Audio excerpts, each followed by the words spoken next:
Welcome to the Windows Insider channel, and this is the quick announcement of a new build of Windows 10 17.110 released in the fast ring.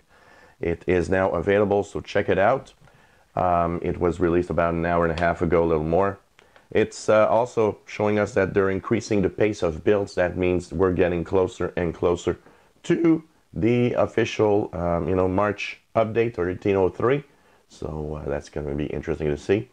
A little announcement also, I won't have a live show today on the Windows Insider channel or on the Windows channel.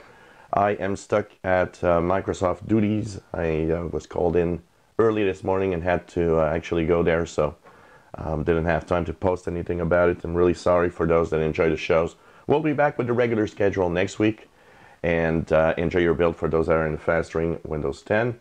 With a little luck, I might be able to actually post a quick look and review later today of this new version of Redstone 4 17.110 available right now.